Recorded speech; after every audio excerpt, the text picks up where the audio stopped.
दोस्तों, स्वागत है आपका मेरे YouTube चैनल में। सबसे पहले तो आप चैनल को सब्सक्राइब कर लें और वीडियो को लाइक करें। आज मैं आपके लिए लेके आया हूँ उत्तर प्रदेश पुलिस भर्ती का सारा नोटिफिकेशन। आपको मैं डिटेल में समझाऊंगा कि इस नोटिफिकेशन में क्या क्या दिया है, क्या आपका सिलेबस रहने वाला है और कैसे आपकी भर्ती प्रक्रिया पूरी की जाएगी। तो सबसे पहले आपको इसमें ये जो भर्ती है जो कि आपकी 60,244 पदों पर होगी, इसमें आपका जो पुलिस के पदों पर पे बैंड रहता है वो आपका 5,200 से 20,200 तक रहता है और आपका मैट्रिक्स वेतन जो है वो आपका 21,700 रुपये के आसपास रहता है। तो इसमें सबसे पहले अनारक्षित वर्गों के लिए 24,102 पद, EWS के लिए 6,024, अन्य पिछड़ा वर्ग यानी OBC के लिए आपके 16,264, अनुसूचित जाति के लिए 12,650 और अनुसूचित जनजाति के लिए 1,204 पद हैं। अब इसमें सभी महिलाएं एवं पुरुष आराम से फॉर्म भर सकते हैं, जिनकी तारीख है आपकी 27/12 से लेके 16/1 तारीख तक आप इसमें फॉर्म भर सकते हैं। अब आपको बताते हैं कि इसका जो शुल्क है वो आपका रहने वाला है 400 रुपये। और अभी इसमें आपके लिए जो एलिजिबिलिटीज़ हैं वो आपका मालूम ही होगा कि भारत का नागरिक हो ये सब। और उसके बाद आपका शिक्षा के लिए जो एलिजिबिलिटी है वो आपने 10वीं एवं 12वीं कक्षा उत्तीर्ण कर रखी हो किसी भी सरकारी मान्यता प्राप्त विद्यालय से। और आपके पास इनके डॉक्यूमेंट्स होने चाहिए।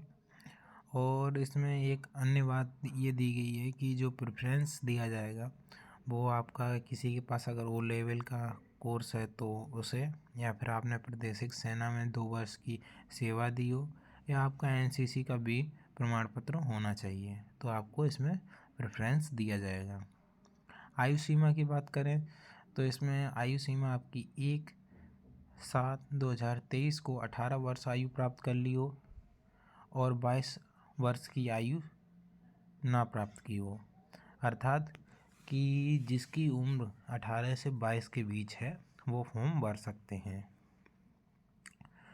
और महिला अभ्यर्थियों के लिए 18 से 25 की उम्र दी गई है। जो अन्य पिछड़ा वर्ग या अनुसूचित जाति हैं, अनुसूचित जनजाति हैं, इन्हें थोड़ा छूट दी गई है, जो आपको मैं बताऊंगा कि कितने साल की छूट दी गई है, जो कि लगभग OBC के लिए 5 वर्ष है और अनुसूचित जातियों जनजातियों के लिए भी 5 वर्ष दी गई है। इसमें आपका कैरेक्टर सर्टिफिकेट भी मांगा जाएगा।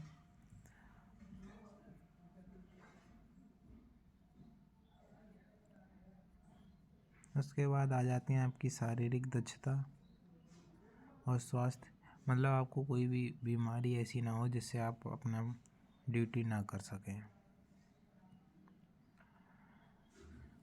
लिखित परीक्षा की बात करें तो इसमें आपका फर्स्ट फेज फॉर्म अप्लाई करने का होगा, सेकंड फेज आपका रिटन एग्ज़ाम का होगा, जिसमें पहले दृष्टि में पाए जाने वाले ऑफलाइन लिखित परीक्षा में सम्मिलित किए जाएंगे और लिखित परीक्षा में ऑप्शनल क्वेश्चन आएंगे, जिसमें आपके 300 अंकों का पूरा पेपर रहेगा, जिसमें 150 अंक होंगे, 2 घंटे का टाइम होगा आपका।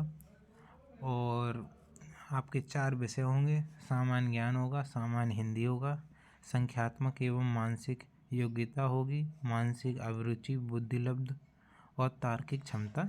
4 मतलब इसके पार्ट होंगे जिसमें आपका क्वेश्चन पूछा जाएगा। और आपका जो गलत क्वेश्चन होगा उसके लिए आपको 0.5 ऋणात्मक अंक प्रदान किया जाएगा। पेपर आपका OMR पे होगा, तो इसमें कोई समस्या होने वाली नहीं है आपको। और इसमें आपके सूत्र का भी, उसके बाद आपका डॉक्यूमेंट वेरिफिकेशन होगा और आपका पीएसटी होगा। तो डॉक्यूमेंट वेरिफिकेशन में आपके जितने भी डॉक्यूमेंट हैं वो चेक किए जाएंगे और शारीरिक मानक परीक्षण जो है वो लिया जाएगा। आपका डॉक्यूमेंट वेरिफिकेशन में जो कागज़ हैं, मूल प्रमाण पत्र वगैरह जो भी हैं वो मूल रूप में चाहिए। और आपका जो शारीरिक मानक परीक्षण है उसमें पुरुषों के लिए जो ऊंचाई है यानी उनकी हाइट जो है वो 168 सेंटीमीटर होनी चाहिए। अनुसूचित जातियों के पुरुषों के लिए 160 सेंटीमीटर होनी चाहिए। सीना की बात की जाए तो आपका न्यूनतम 79 सेंटीमीटर होना चाहिए और जिसे आपको फुला के बाद में 84 सेंटीमीटर तक दिखाना है। इसी में जो अनुसूचित जनजाति में है उनके लिए 77 सेंटीमीटर से 82 सेंटीमीटर होना चाहिए। 5 सेंटीमीटर फुलाना अनिवार्य बताया गया है। महिलाओं के लिए बताया गया है कि उनकी हाइट 152 सेंटीमीटर होनी चाहिए। अनुसूचित जातियों की महिलाओं के लिए 147 सेंटीमीटर। वजन की बात की जाए तो महिलाओं के लिए न्यूनतम 40 किलोग्राम का वजन रखा गया है। और अगर कोई छात्र अपने मानक परीक्षण से संतुष्ट नहीं है तो वह उसी दिन आपत्ति का फॉर्म भर के और दोबारा अपना मानक परीक्षण करवा सकता है। शारीरिक दक्षता की बात की जाए तो उसमें आपको पुरुषों के लिए 4.8 किलोमीटर की दौड़ 25 मिनट में करनी होगी और महिलाओं के लिए 2.4 किलोमीटर की दौड़ 14 मिनट में पूरी करनी होगी। और इसके लिए आपको कोई दूसरा मौका नहीं दिया जाएगा। अब बात आती है कि अगर कोई व्यक्ति के नंबर एक जैसे हैं, दो व्यक्तियों के नंबर एक जैसे हैं तो उनके जो अधिमानी अयोग्यताएँ हैं जैसे ओ लेवल वगैरह है या एनसीसी का बी प्रमाण पत्र है तो उन्हें प्राथमिकता दी जाएगी। और उनके अगर ये डॉक्यूमेंट भी सेम होंगे तो उन्हें फिर आयु के हिसाब से दिया जाएगा। अगर आयु भी सेम है तो फिर उनके नामों के हिसाब से उनको पहले लिया जाएगा। इसके बाद ये आपकी अनुसूचित जाति के लिए 5 वर्ष, अनुसूचित जनजाति के लिए भी 5 वर्ष, अन्य पिछड़ा वर्ग के लिए 5 वर्ष इनकी छूट है। और आपका जो भूतपूर्व सैनिक है उसके लिए 3 वर्ष की आयु में छूट दी गई है। अब बात करते हैं कि ये सारी परीक्षण होने के बाद आपका डॉक्यूमेंट वेरिफिकेशन हो जाएगा, फिजिकल हो जाएगा। उसके बाद आपका जो फाइनल मेरिट बनेगी उसके हिसाब से आपका सिलेक्शन होगा। अब बात करते हैं कि इस परीक्षा के लिए जो आपका पाठ्यक्रम यानी सिलेबस रहने वाला है वो क्या है। तो आपके इसमें 4 पार्ट हैं। पहला सामान्य ज्ञान, सामान्य हिंदी, संख्यात्मक एवं मानसिक योग्यता और आपकी मानसिक अभिरुचि, बुद्धिलब्धता और तार्किक क्षमता को 4 भागों में बांटा गया है।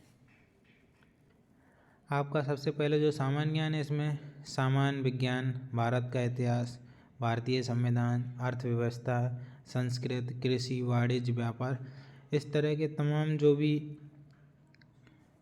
करंट से रिलेटेड हैं और आपके हिस्ट्री से रिलेटेड हैं और पुलिस के सामान्य प्रशासन का व्यावहारिक ज्ञान वगैरह, ये सारा आपसे पूछा जाएगा सामान्य ज्ञान के अंदर। हिंदी में आपका जो है, हिंदी में आपकी जो भारतीय भाषाएं हैं, व्याकरण है, वर्णमाला है, तत्सम तत्सम है, पर्यायवाची है, विलोम शब्द है, अनेकार्थी है, वाक्यांशों के लिए एक शब्द है, भिन्नार्थक शब्द हैं, अशुद्धियाँ हैं, लिंग, वचन, कारक, सर्वनाम, विशेषण, क्रिया, काल, वाच्य, अव्यय, उपसर्ग, प्रत्यय, संधि, समास, विराम चिन्ह, मुहावरे, लोकोक्तियाँ, रस, छंद, अलंकार, अपठित बोध होना चाहिए। ये सारे आपके पार्ट इसमें पूछे जाएंगे। आपका आ जाता है न्यूमेरिकल एबिलिटी में आपका जो है नंबर सिस्टम है, सिंप्लीफिकेशन है, डेसिमल फ्रैक्शन है और आपका LCM SCF है, रेशियो प्रोपोर्शन है, प्रॉफिट लॉस है, डिस्काउंट है, SI है, CI है, पार्टनरशिप है, एवरेज है, टाइम एंड वर्क है, टाइम एंड डिस्टेंस है, आपका साड़ी का है, मेंसुरेशन है, और विविध से भी आपके क्वेश्चन पूछे जाएंगे। मेंटल एबिलिटी में आपका जो लॉजिकल डायग्राम है, सिंबल के रिलेशनशिप इंटरसेप्ट है, आपका वर्ड फॉर्मेशन का जो टेस्ट है वो है, लेटर नंबर सीरीज है, word and alphabet, common sense, और आपका डायरेक्शन टेस्ट है। ये सारे आपके इसमें पूछे जाएंगे। फिर उसके बाद आ जाता है आपका मेंटल एप्टीट्यूड। इसमें भी आपका दृष्टिकोण वगैरह है, कानून शक्ति समुदाय है, विधि शासन है, अनुकूल क्षमताएं हैं, पुलिस प्रणाली है, मानसिक दृढ़ता है। इस प्रकार के क्वेश्चन इसमें पूछे जाएंगे। फिर IQ में आपके पूछे जाएंगे, जैसे समय क्रम परीक्षण हुआ, आपका बेन चार्ट आरेख हुआ, लिपि संकेत वगैरह को समझना हुआ, श्रृंखला को पूरा करना हुआ। इस प्रकार के क्वेश्चन है। रीजनिंग में आपका पूछा जाएगा समरूपता यानी एनालॉगी, भिन्नता, समानता, खाली स्थान भरना। इस प्रकार के आपके ये सारे पार्ट होंगे, जो आपके लगभग 150 क्वेश्चन होंगे, जिसके लिए आपको 300 नंबर मिलेंगे। और फिर उसके बाद आपको ये उत्तर प्रदेश के जो जाति प्रमाण पत्र हैं, ये सारे आपको डॉक्यूमेंट वगैरह बनवा लेने हैं, और जिनकी आपको बाद में ज़रूरत पड़ेगी। बाद बाकी इस नोटिफिकेशन में और तो कुछ है नहीं, तो इसके लिए आप प्रॉपर तैयारी कीजिए, और भर्ती बहुत जल्दी ही ये पूरी करवाई जाएगी। धन्यवाद।